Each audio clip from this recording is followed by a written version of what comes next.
কথাগুলো জেনে রাখবেন, সবার কাছে এই কথাগুলো পাওয়া যাবে না, আমি নিশ্চিত। আমরা গোসাইরা এখন ভাগবত পাঠ করি, যে কোনো একটা লীলা নেই, এই সমাজের কেউ বুঝলো আর না বুঝলো তাদের মতো বলে আমরা চলে যাই। আমাদের কথাগুলো জানতে হবে, বুঝতে হবে। শ্রীমদ্ ভাগবত এমনই একটি বস্তু যেটা শ্রবণ করলে এই দেহের সমস্ত পাপ মোচন হয়ে এই দেহ ভাগবত মুখী হয়। আপনি যখন পাহাড়ে উঠবেন, যদি পাহাড়ের পোশাক না পরেন, পাহাড়ে কি কখনো উঠতে পারবেন? কোনদিন উঠতে পারবেন না। তদ্রূপ এই শ্রীমদ্ ভাগবত হচ্ছে আত্মস্বরূপ, আর হরে নাম সংকীর্তন হচ্ছে এই বৃন্দাবনে জয় রাধে গোবিন্দ বলে হরে কৃষ্ণ নাম যখন শ্রবণ করে, সেই ধুনাটা যখন উত্থাপিত হয়ে যায়, সেখানে প্রেমময় বৃন্দাবন স্থাপন হয়ে যায়। সেই প্রেমময় বৃন্দাবন হচ্ছে, প্রেমস্বরূপ বৃন্দাবন হচ্ছে এই হরে নাম সংকীর্তন। তারপরে আমরা অষ্টকালীন লীলা কীর্তন অর্থাৎ আমরা জোগাড় করেছি এখন, এটা আগে ছিল না। আগে ভাগবতের পদাবলী ছিল, তাই না? অনেক সুন্দর। যা হোক, আমাদের এখন অষ্টকালীন লীলা কীর্তন। এই লীলা কীর্তন হচ্ছে জ্ঞানময় শুদ্ধতা, যেটা আহরণ করলে যদি আপনি নিম্নিত কর্ণ ধারণ করতে পারেন, সেই কীর্তন শ্রবণ করতে করতে আপনার এই জ্ঞানময় প্রস্ফুটিত হয়ে এক সময় সেখানে ভগবান জাগ্রত। আর এই জগতে দাঁড়িয়ে থাকতে পারবো না। সেদিন সবাই এসে ডেকে বলবেন, বাবা তুমি চলে গেলে কেন, তুমি চলে গেলে কেন? সেদিন ওই যারা কীর্ণ দেহর থেকে আমার আত্মাটা বের হয়ে এটি শুকনো আত্মা গ্রহণ করবে, ওই আত্মা সমস্ত ছেলে মেয়েকে ডেকে বলবে, এই দেখ আমি বেঁচে আছি, আমি মরি নাই, আমি মরি নাই, আমি বেঁচে আছি। কিন্তু সেদিন সেই আত্মার কথা কেউ শুনবে না বাবা, কেউ জানবে না সেই আত্মার কথা। আত্মীয় স্বজন সবাই এসে ওই পচা দেহটা কাঁধে নিয়ে ওই হাঁটতে হাঁটতে বলো হরি বলতে বলতে ওই শ্মশানের দিকে নিয়ে যাবে, তাই না?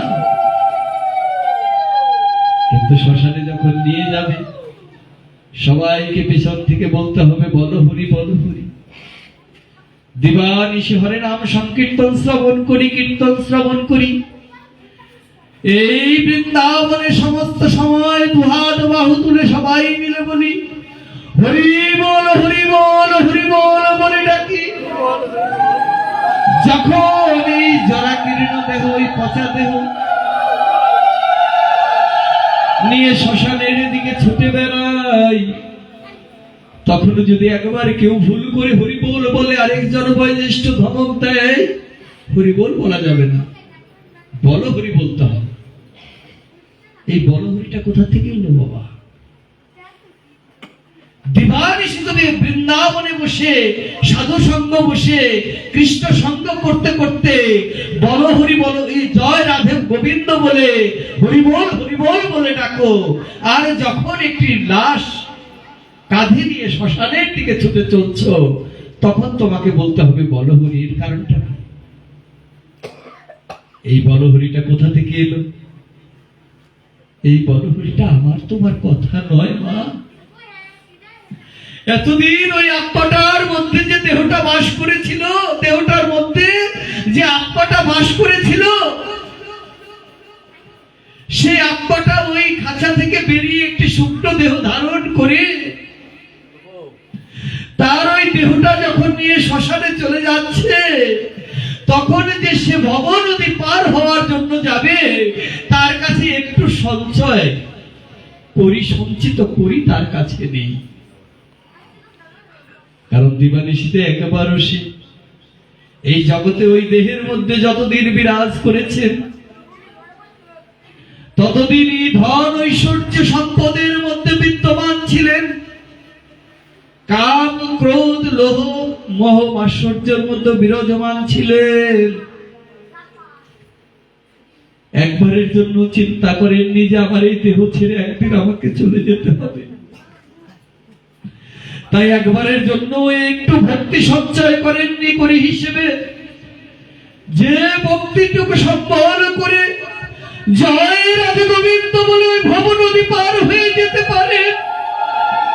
একবারের জন্য চিন্তা করেননি যে আমাকে একদিন এই দেহ ছেড়ে চলে যেতে হবে। তাই সেই আত্মা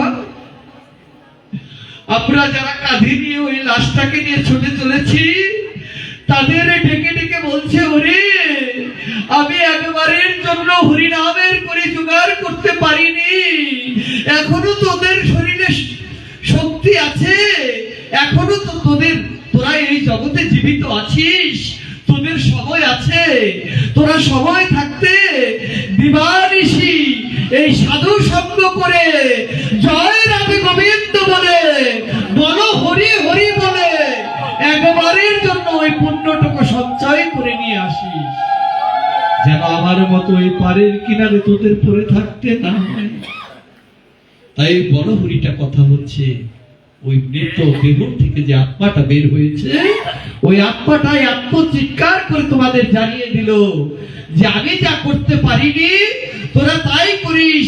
তোরা এই জগতে যতদিন তোর দেহে প্রাণ আছে, তোরা সবাই মিলে বলো হরি বলে ডাকতে ডাকতে একটু পারের হরি জোগাড় করে নিয়ে আসবি, না হলে কিন্তু ভবনদী পার হওয়া যাবে। আমার ওই আত্মাটা যখন দেহ ছেড়ে চলে গেছে, ওই শ্মশানে গিয়ে দেহটা খাঁচাটা পড়ে ছাই হয়ে গেল না? তাহলে আত্মাটা এখন কোথায় যাবে? আত্মাটা গৃহে ফিরে এসে ওই গৃহের চারপাশে ঘুরে আর মনে মনে চিন্তা করি যে আমি এখন কোথায় যাব, আমার তো উপায় নেই।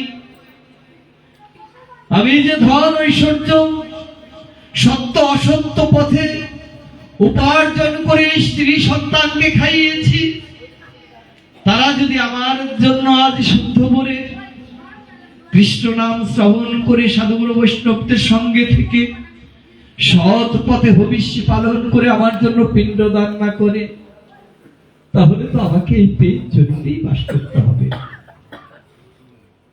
অর্থাৎ আমি যখন মৃত্যুবরণ করব, মা আবার ওই দেহটা যখন শ্মশানে নিয়ে ছাই করে দেবে, আবার ওই আত্মাটা ওই 11 দিন যার যার ঔষধ অনুসারে, কেউ 1 মাস, কেউ 11 দিন, কেউ 50 দিন, তাদের ওই পুর নামক নরক যন্ত্রণা ভোগ করতে হয়, অর্থাৎ পেট জনিত ভোগ করতে হয়। সেই পেট জনি থেকে উদ্ধার করতে গেলে কি করতে হয়? পুত্র পিণ্ড প্রয়োজন।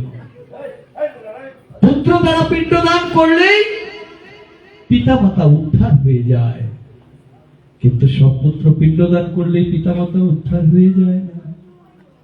যদি পুত্র কৃষ্ণ ভক্ত হয়, যদি পুত্র সাধুগুরু বৈষ্ণবের চরণাশ্রিত হয়, সেই পুত্র যদি দুবাহু তুলে ওই রাধা গোবিন্দের চরণে নিজেকে সমর্পণ করে বলে যে আমার পিতামাতাকে তুমি উদ্ধার করে দাও, সেই পিতামাতা তো দূরের কথা, তার 3 পুরুষ পর্যন্ত আমার রাধা গোবিন্দ তাকে সাধারণানন্দে গ্রহণ করে। সব পুত্র পিণ্ডদান করলেই পিতামাতা উদ্ধগতি লাভ করে না।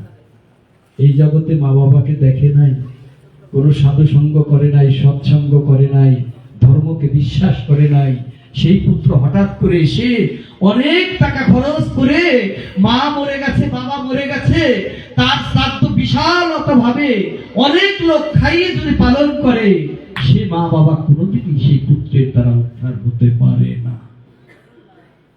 তাই সাধুগুরু বৈষ্ণব আমাদের সন্তানকে এই ভগবতমুখী করতে হবে, এই হিন্দু শাস্ত্রীয় সম্পর্কে জানাতে হবে।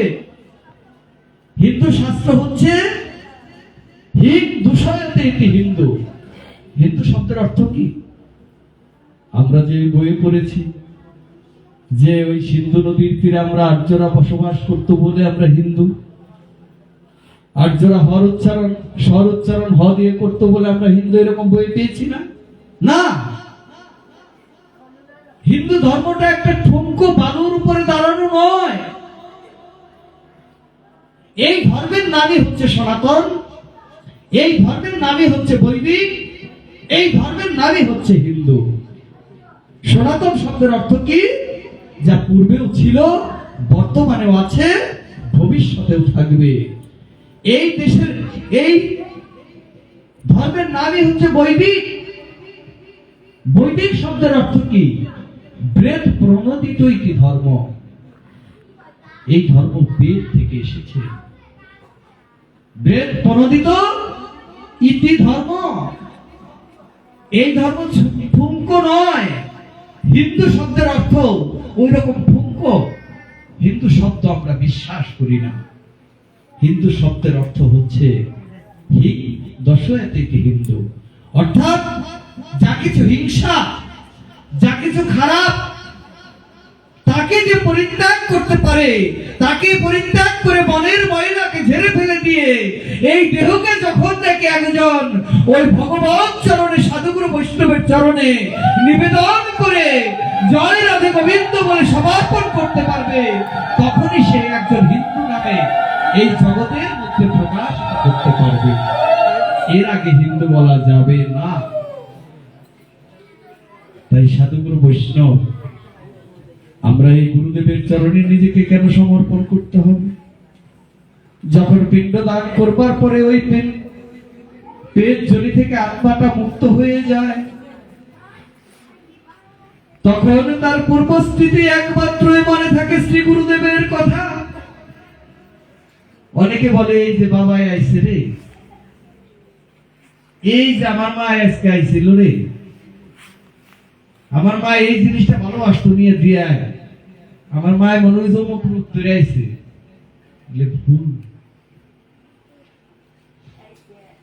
এই জগতে প্রত্যেকের সঙ্গে ঋণের সম্পর্কে জড়িয়ে আছি। যতদিন তোমার সঙ্গে আমার ঋণ আছে, ততদিন আমি এই জগতের মধ্যে আছি। যেদিন তোমার কাছ থেকে ঋণ শেষ হয়ে যাবে, যেদিন গৌর হরিবল বলে আমাকে ওই বৃন্দাবনের পথে রওনা দিতে হবে। অনেকে বলে না, বাবা তুমি এত তাড়াতাড়ি চলে গেলে কেন? গুরুদেব আমি এত ঠাকুর ভজন করি, আমার স্বামীটা আমাকে ছেড়ে চলে গেল কেন? ঠাকুরের দোষ। আপনারও কৃপা নাই। অনেক সময় গুরুদেবের কয় আপনারও কৃপা নাই, নাহলে এত তাড়াতাড়ি আমার স্বামীটা মরবো কেন? মা, এই জগতে তোমার স্বামী ততদিনই ছিল যতদিন তোমার সঙ্গে ঋণের সম্পর্ক ছিল। যখনই ঋণের সম্পর্ক মৌকুব হয়ে গেছে, তখনই তোমাকে ছেড়ে, এই জগৎ ছেড়ে গৌর হরিবোল বলে সে বৃন্দাবনের পথে চলে গেছে। তখন আর তোমার কথা তাদের আর কোনোদিন মনে থাকে না। তখন একমাত্র চিনে যে ওই অমৃত কর্ণে মন্ত্র প্রদান করেছিল প্রদায়িনী গুরুদেব, যার মুখমণ্ডল সে ত্রিভুবনেও 3 জন্ম 7 জন্ম পর্যন্ত ভুলতে পারে না গুরুদেবের মুখখানা। সেই আত্মা তখন সেই বৈতরণে খেয়া ঘাটে পারে বসে বসে গুরুদেবকে স্মরণ করে আর ডাকে হরিদিন তো গেল, সন্ধ্যা হলো, পার করো আমারে, তুমি পারের কর্তা, জেনে বার্তা তাই ডাকি তোমারে, হরিদিন তো গেল, সন্ধ্যা হলো, পার করো আমারে। ওই গুরুদেব যদি ওই শিষ্যর মুখটা ভুলে যায়, তাহলে কোনোদিনই ওই বৈতরণী খেয়া ঘাটে এসে ওই শিষ্যকে সে গ্রহণ করতে পারে না। তাই গুরুর সঙ্গে সর্বদাই সম্বন্ধ রাখতে হবে। এই জগতে সমস্ত কিছু যতই তুমি আপন ভাবো, কিছুই তুমি আপন নয়।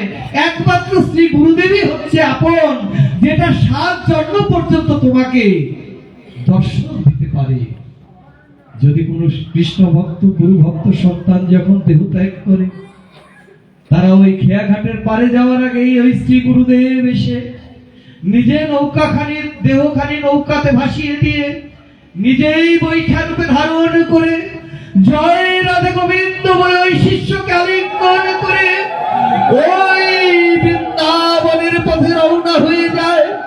নিজে কাঁধে করে শিষ্যকে বহন করে ওই গোবিন্দ চরণে নিয়ে গিয়ে বলে, গোবিন্দ তুমি আমার ভক্তকে সারা জীবনের জন্য ওই চরণে স্থান দিও।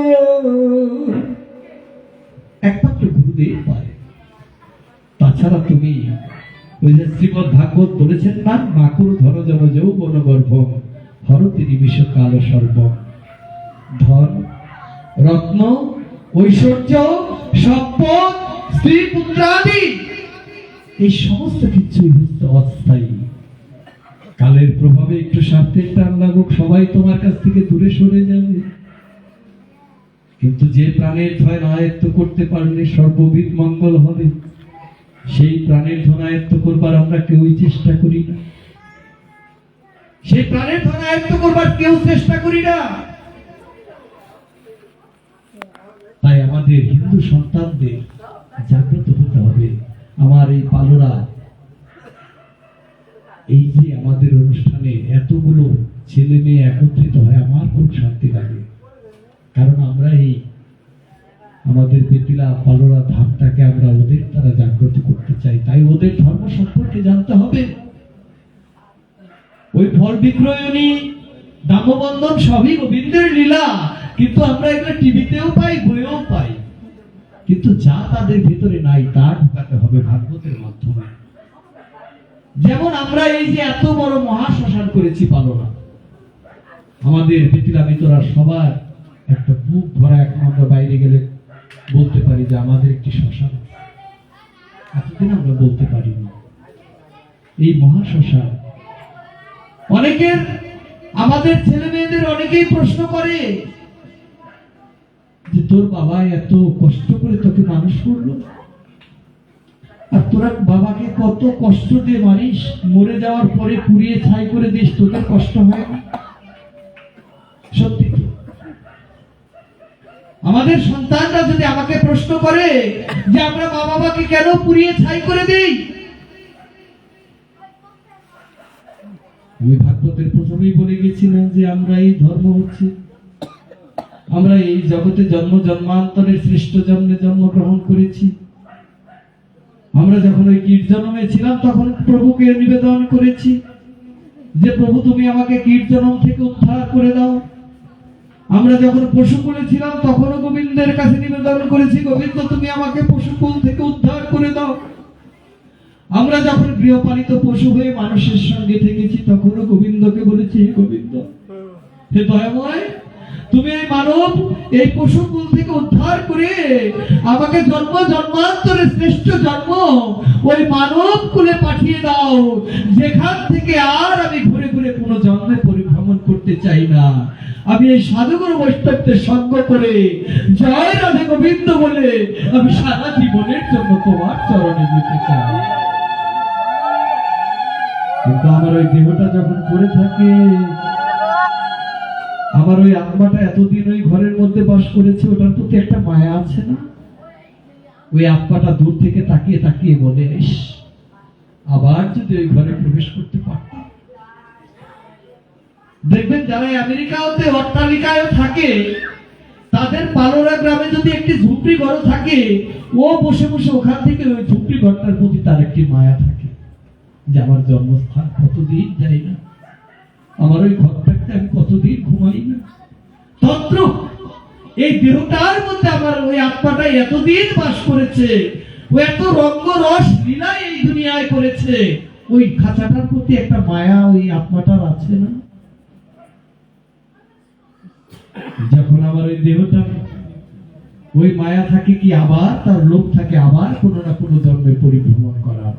কিন্তু গোবিন্দের কাছে কথা দিয়েছিলাম যে গোবিন্দ তুমি একবারের জন্য আমাকে মুক্ত করে দাও, আমি সারা জীবনের জন্য তোমার চরণে থাকবো, আমি ঘুরে ঘুরে আর কোনো জন্মে পরিভ্রমণ করব না। তাই যত তাড়াতাড়ি পারে, আমাদের মধ্যে আছে না যে যত তাড়াতাড়ি পারো ওই দেহটাকে পুড়িয়ে ছাই করে দাও। দেহটা যত থাকবে ততই আমাদের পাপ, এরকম মনে করি না আমরা? এটা পাপ নয়। দেহটা যতই থাকবে ওই আত্মাটার আবার এই দুনিয়াতে ঘুরে আসবার চাহিদাটা ততই বাড়তে থাকবে। আমার পিতার আবার ওই দেহটার মধ্যে ঘুরে ঘুরে এই জগতে বাস করতে ইচ্ছে করবে, তাই ওই মনোজ বাসনা যাতে না থাকে, ওই আত্মাটার সামনে ওই দেহটাকে বড় হরি বলে ওই শ্মশানে নিয়ে পুড়িয়ে ছাই করে দেওয়া হয়। ওই ঘরে যদি একটি ঘর ভেঙেও যায়, সেই ঘরটা কিন্তু মেরামত করে থাকানো যায়, কিন্তু যদি সেই ঘরটা সম্পূর্ণ পুড়ে ছাই হয়ে যায়, সেটার প্রতি কি আর কোনো মায়া থাকে? থাকে না, তাই না? তদ্রূপ ওই আত্মাটা যখন চেয়ে চেয়ে দেখে শ্মশানে গিয়ে আবার ওই দেহ খাঁচাটা পুরে ছাই হয়ে ভস্ম হয়ে গেছে, তখন আর ওই আত্মাটা ওই আর কোনো জন্মে পরিভ্রমণ করার আশা থাকে না। তখন গৌর হরিবল বলে গুরুদেবকে ডেকে ডেকে বলে, গুরুদেব তুমি এবার আমাকে ওই ভব নদী পার করে রাধা গোবিন্দের অপাকৃত চরণে নিজেকে পৌঁছে দাও। আর ওই দেহটা অগ্নিতে পোড়ানো হয় কেন? আমাদের ধর্মে বিশ্বাস আছে যে অগ্নি হচ্ছে আমার ওই বৈকুণ্ঠের বাহন। আমরা অগ্নিতে কোনো কিছু আহুত দিলেই সেটা সেই অগ্নি নিজে গ্রহণ করে সেটা জয় রাধে গোবিন্দ বলে ওই কৃষ্ণ কৃষ্ণ নাম নিতে নিতে অগ্নি দেবতা গিয়ে ওই গোবিন্দ চরণে সেই বস্তুটাকে পৌঁছে দেয়। তাই সাধুগুরু বৈষ্ণব আমরা 100 বার বলবো, আমরা হিন্দু, আমরা সনাতন, এই আমরা বৈদিক ধর্মের অবলম্বী, এটা সাহস করে বলতে হবে এবং এই ধর্ম সম্পর্কে জানতে হবে। তাই সাধুগুরু বৈষ্ণব আজকে একটু অন্যরকমের পাঠ আমরা গ্রহণ করলাম, যদিও আপনাদের অনেকের হয়তো ভালো নাও লাগতে পারে, কিন্তু আমাদের এই কথাগুলো জানা দরকার। আমরা অন্য অন্য জায়গায় একদিনের সময় পাই,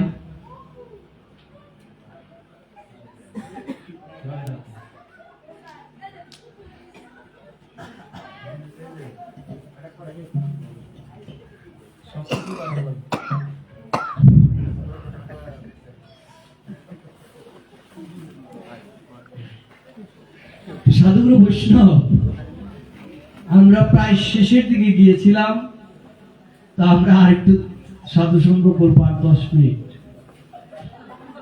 তো এখানে যেহেতু আমরা আজকে অন্যরকম একটু আলোচনা করেছি, এখন একটু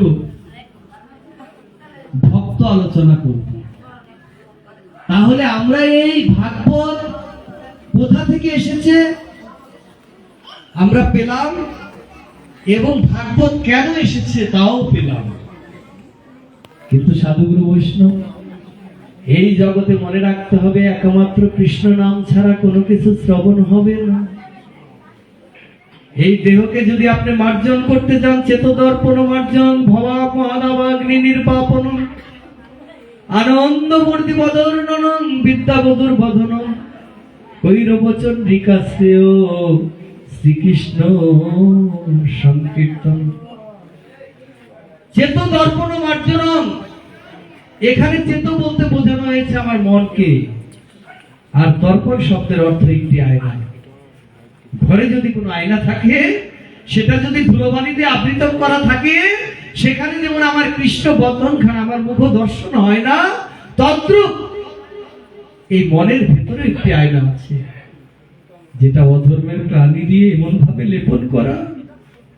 সেখানে তো গোবিন্দ দর্শন হয় না, সেখানে তো সাধুগুরু বৈষ্ণবের চরণ দুলে অঙ্গে ধারণ করে জয় রাধে গোবিন্দকে প্রস্ফুটিত করা যায় না।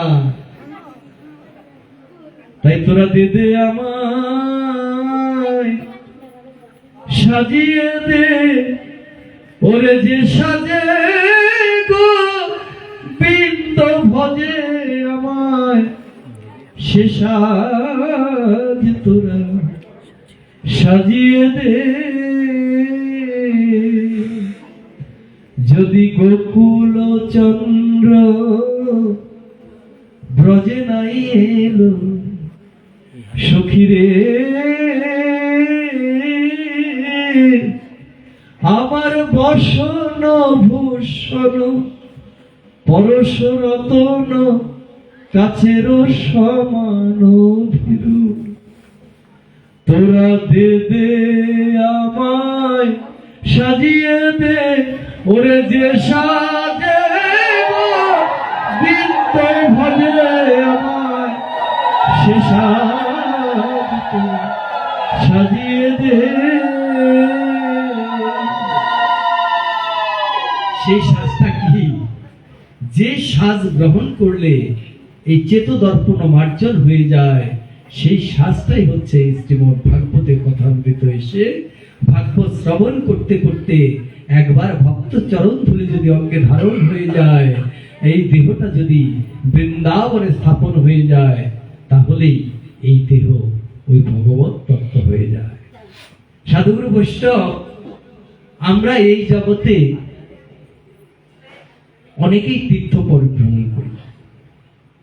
কাশী, কাঞ্চি, অবন্তিকা, মথুরা, দ্বারাবতী, বৃন্দাবন, লীলাচল প্রভৃতি আমিও করেছি, আপনারাও হয়তো অনেকে করেছেন। কিন্তু বৃন্দাবনে কি সবার যাওয়ার সামর্থ্য আছে? সবার সামর্থ্য নেই। কিন্তু আমার ভাগবত বলছেন যে কাশী, কাঞ্চি, অবন্তিকা, মথুরা, দ্বারাবতী, বৃন্দাবন, লীলাচল প্রভৃতি সম্পূর্ণ তীর্থস্থান পরিভ্রমণ করলে যতটুকু পুণ্য সঞ্চয় হয়, একবার সাধু সঙ্গে থেকে এই ভাগবতকে আগমন করিয়ে জয় রাধা গোবিন্দ বলে সেই ভক্ত চরণে যদি নিজেকে সমর্পণ করতে পারে, তার চেয়ে অধিক পুণ্য সঞ্চয় হয়ে যায়। আর এখানে অহংকারকে পরিত্যাগ করি। আমরা সবাই জানো, এই জগতে যারা যারা আছেন সবাইকে আমরা এই জগতে শ্রদ্ধা করে ভক্তি করি। এই জগতে যদি বিরাজ করতে পারি, এই সংসারের মাঝে ডুবে থেকে না থেকে যদি সাধুকর্তাদের স্মরণ করে, সংসার তো করতেই হবে। সংসার করলেই কি গোবিন্দকে পাওয়া যায় না? সংসারী তো দেবকীও ছিলেন, বসুদেবও ছিলেন, তারপরে ভগবান শ্রীকৃষ্ণ হয়েছেন। সংসারী তো দশরথ ছিলেন, 10টা ইন্দ্রিয়ের প্রতি রথ চালিয়েছিলেন বলে তার নাম ছিল দশরথ। সেই দশরথের ঘরে ভগবান জন্মগ্রহণ করেছেন। বিষ্ণুপ্রিয়ার ঘরে কি আমার গৌরাঙ্গ সুন্দর এসেছিল? এই আলাপ করতে করতে ভাঙায় একজন ভক্ত আমাকে এক প্রশ্ন করছে, 3 দিনের পাঠ তো, যে প্রভু তাহলে তখন গোবিন্দ আসলেন, এখন আমাদের গোবিন্দ আসে না কেন? সত্যি তো, মা বসুদেব যদি শ্রীকৃষ্ণকে জন্ম দিতে পারেন, তার গর্ভে আসতে পারেন, দশরথের ঘরে যদি রামচন্দ্র আসতে পারেন, তাহলে এই জগতে গোবিন্দ আসেন না কেন? প্রশ্নটা সত্যি না? আমি বললাম, বাবা এই জগতে কেন আসে না জানো? আসার মতো ওই স্থানটা পায় না। গোবিন্দ আসার জন্য অধীর আগ্রহে বসে আছেন। আপনি যদি পদ্মা নদী পার হয়ে যান, তাহলে একটি নৌকা লাগবে না? নৌকা তো অনেক আছে, সেই নৌকাটা পদ্মাটা পার হতে পারবে কিনা আগে চিন্তা করবেন না, যে ওটা আমার নিরাপদ কিনা।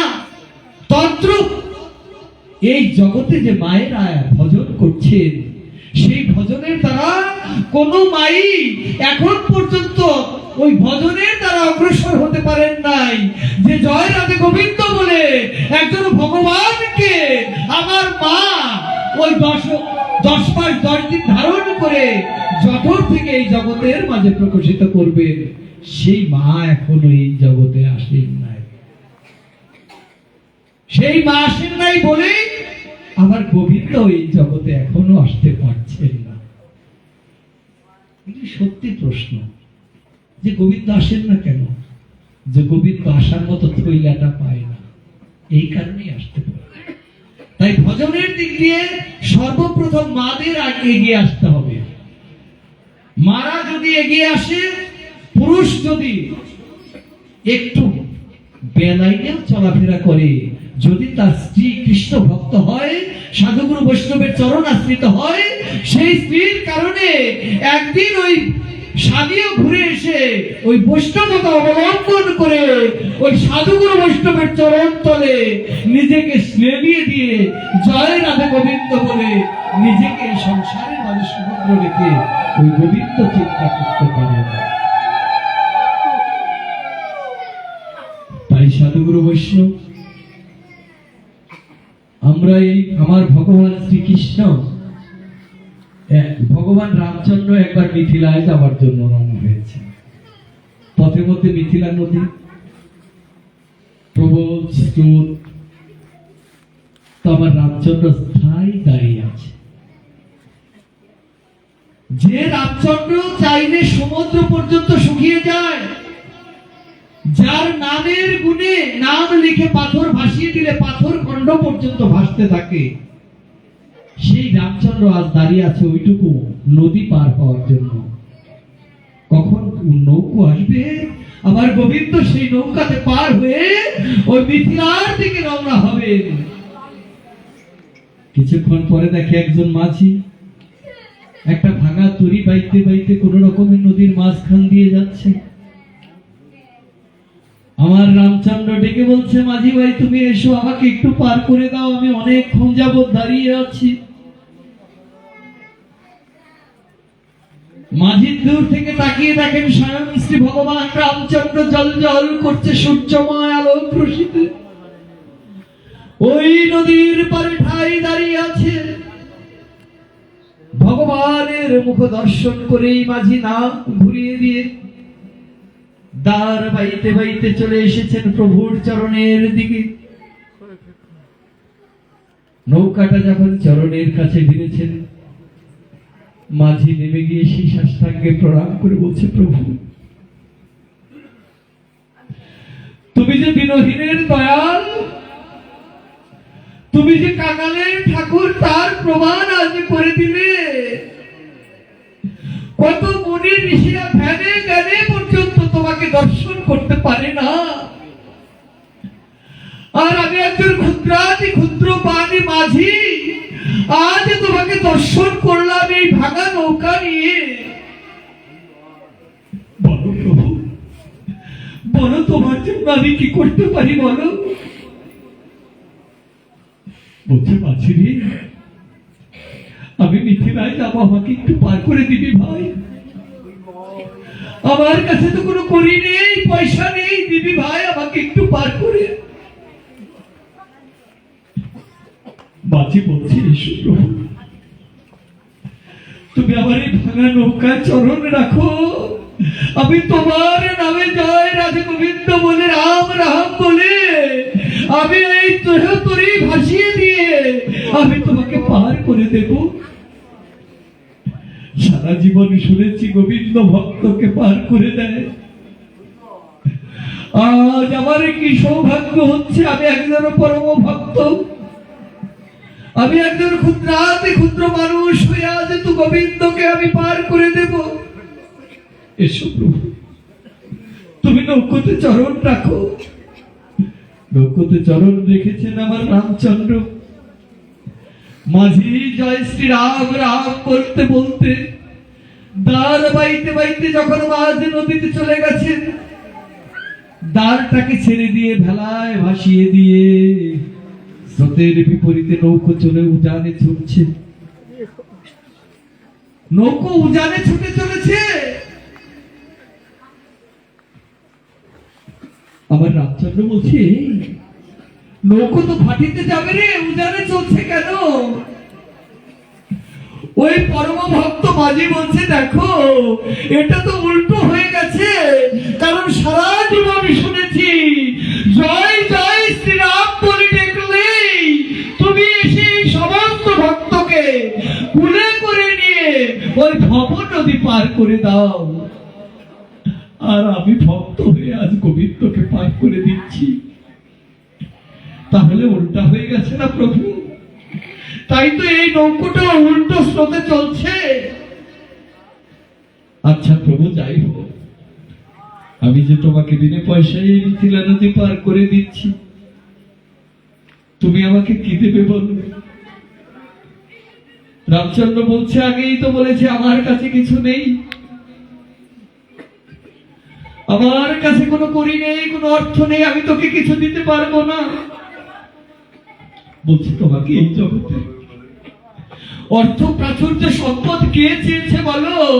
আমি দরিদ্র দেখে এত লোভী নই, আমি তোমার কাছে এ জগতের কোনো সম্পদ আমি চাই না। তুমি একবারের জন্য এই মানব দেহের থেকে আমি যেন সারা জীবনের জন্য তোমার চরণে থাকতে পারি, সেই ব্যবস্থাটা তুমি করে দাও। রামচন্দ্র বলছে, ঠিক আছে, আজ তোর মাধ্যমে আমি বলে গেলাম, এখন যেদিন তোর শেষ ডাক আসবে, সেদিন যদি তুই রাম রাম বলে আমাকে ডাকতে পারিস, তাহলে আমি আসব, আমি এসে তোকে কোলে করে নিয়ে ওই ভব নদী পার করে দেব। মাঝি বলছে, তুমি তো বড় চালাক, তুমি কথার ফাঁক রেখে যাচ্ছ। তুমি বললে যে এখন থেকে, তুমি বললে যে যেদিন তোর শেষ ডাক আসবে, সেদিন যদি আমি তোমাকে রাম রাম বলে ডাকতে পারি, তাহলেই তুমি আসবে, এসে আমাকে ভব নদী পার করে দেবে। মৃত্যুটা যে বড় ভয়ঙ্কর ঠাকুর, আমার তো জব বন্ধ হয়েও মৃত্যুবরণ করতে পারি, তখন যদি তোমাকে আমি না ডাকতে পারি, তাহলে তো তুমি আসবে না। আমার তো স্মৃতিশক্তি হারিয়েও মৃত্যু হতে পারে, তখন যদি তোমার নাম আমি না নিতে পারি, তাহলে তো তুমি আসবে না। আমার তো কোনো দুর্ঘটনায় মৃত্যু হয়ে যেতে পারে, তখন যদি তোমার নাম নেওয়ার সময় না থাকে, তাহলে তো তুমি আসবে না। ঠিক আছে প্রভু, তুমি যখন কথার ফাঁক রেখে যাচ্ছ, তাহলে আমি এখনই তোমার চরণ দুখানি জড়িয়ে ধরে জয় শ্রীরাম বলে এই মাঝ নদীতেই আমি নৌকো ডুবিয়ে দেব। আমার ভগবান শ্রী রামচন্দ্র বলছে, দাঁড়া দাঁড়া, করিস কি করিস? তাহলে বলো বলো, ঠিক করে বলো প্রভু। ঠিক আছে, এখন তো তোদের দেহে শক্তি আছে, যৌবন আছে, সাহস আছে, বাক শক্তি আছে, আমি তোর মাধ্যমে সমস্ত ভক্তদের অভয় দান করে গেলাম। এখন থেকে দিবানিশি সময় যদি হরে কৃষ্ণ জয় শ্রীরাম বলে ডাকতে পারিস, শেষ বয়সে যদি আমার নাম ভুলেও যাস, আমি তোদের ভুলবো না, আমি আসবো, আমি এসে তোদের কোলে করে নিয়ে ওই ভব নদী পার করে দেব।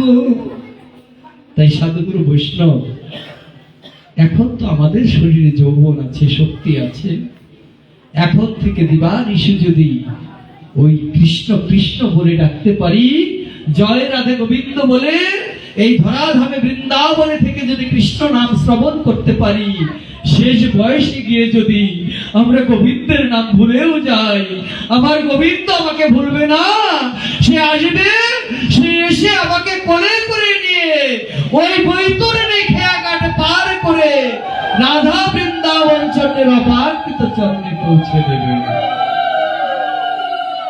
তাই মানব কুলে জন্ম দিয়ে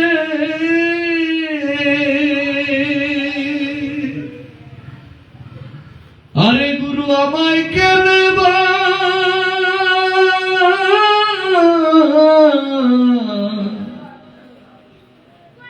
পাঠালে,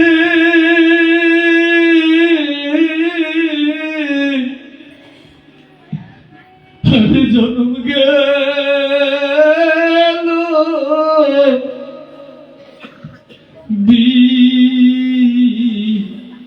ফলে, আরে জন্ম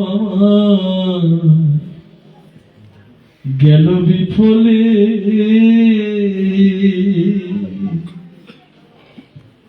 ভাই বন্ধু ওই পিতা পুত্র পরিচয়,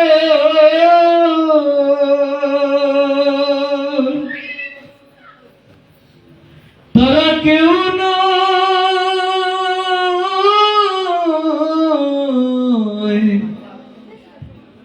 রে আপন শুধু মিছে মায়ার এই বাঁধন আমার দিনে দিনে দিন ফুরালো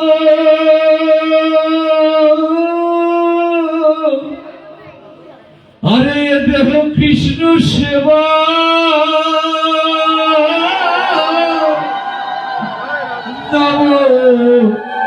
জিল গো গুরু গো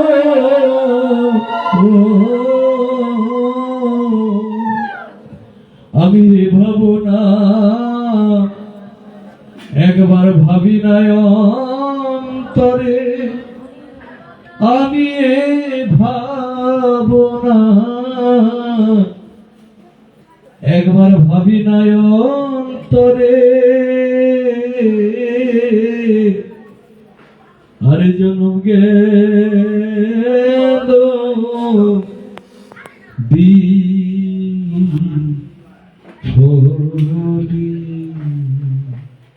এই জন্মটা বিফলে চলে গেল। একবার সবাই নিজের কথাটা চিন্তা করেন, কেন এসেছেন, কোথায় ছিলেন, কোথায় আছেন, কোথায় যাবেন। এই তিনটি প্রশ্নের উত্তর যদি নিজে নিজে খুঁজতে পারেন তাহলে এত সাধু সঙ্গ করার দরকার নেই, এত হরিনাম কীর্তন করার দরকার নেই, এত সাধু সঙ্গ করতে করতে এত টাকা খরচ করে ওই রাধা বৃন্দাবন চন্দ্রের অপাকৃত চরণে ঘুরবার সময় নেই। একবার ভেবে দেখ মন কেউ কারো, এই মনটা কেউ কারো নয়।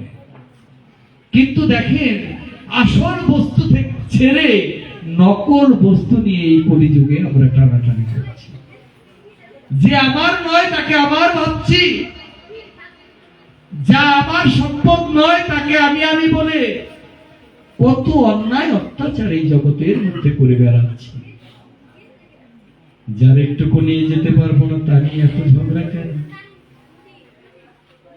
যে সন্তান একটু স্বার্থের টান পড়লেই পিতামাতাকে পর্যন্ত ভুলে যায়, ইদানিং তো পিতামাতাকে পর্যন্ত খুন করে ফেলছে, মেরে ফেলছে, পুত্র দ্বারা পিতা খুন।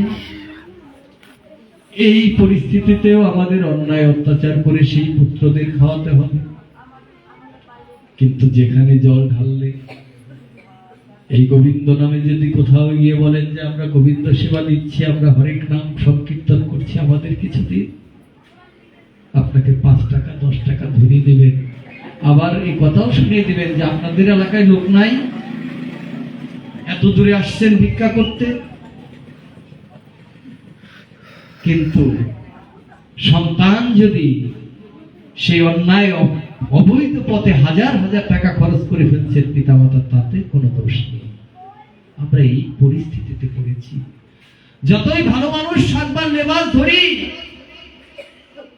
খরচটা করি, একজনও আমরা ভালো মানুষ নই। সাধক রামপ্রসাদ বলেছিলেন যে আমরা কেউ ভালো নই, শুধু পোশাকটা পরে আছো। ওই পোশাকটা খুলে দেখো, তোমার ওই শরীর থেকে পচা দুর্গন্ধ বেরোয় আসবে, যে গন্ধের দ্বারা শকুর পর্যন্ত পালিয়ে যাবে।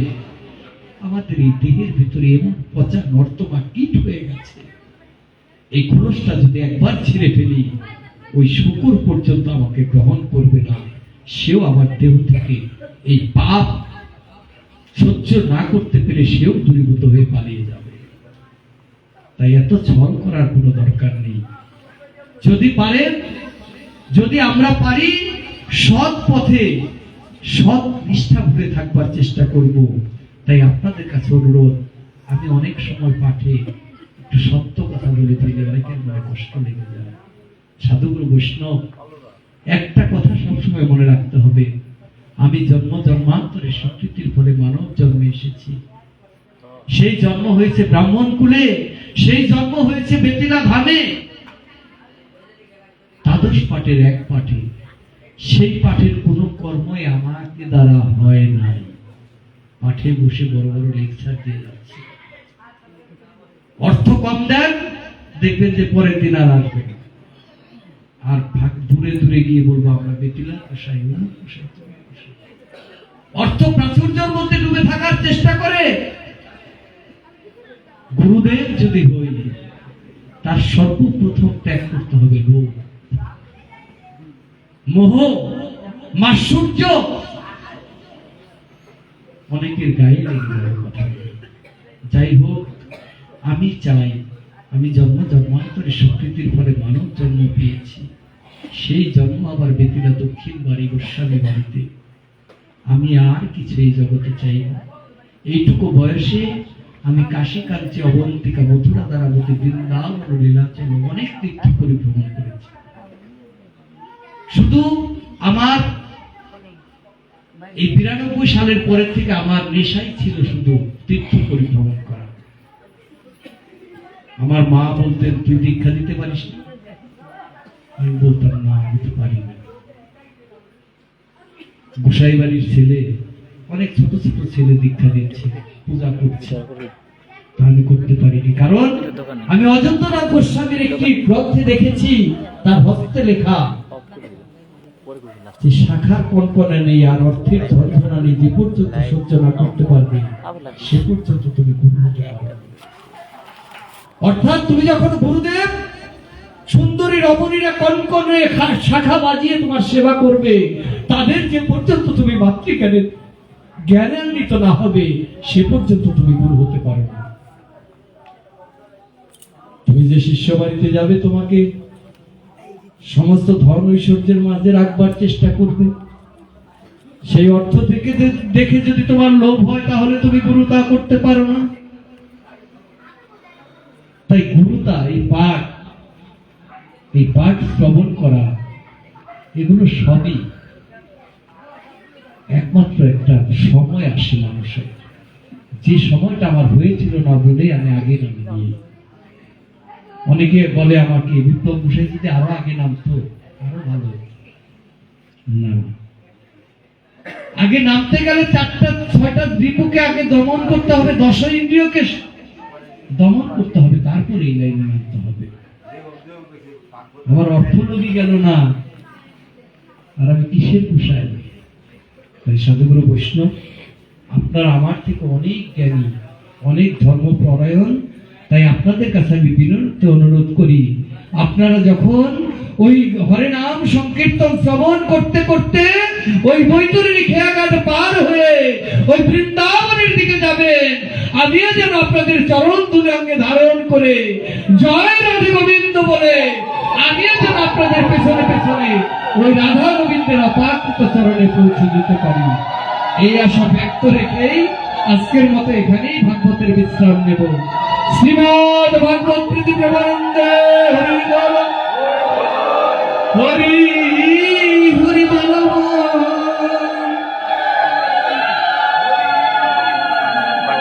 দেড় ঘন্টা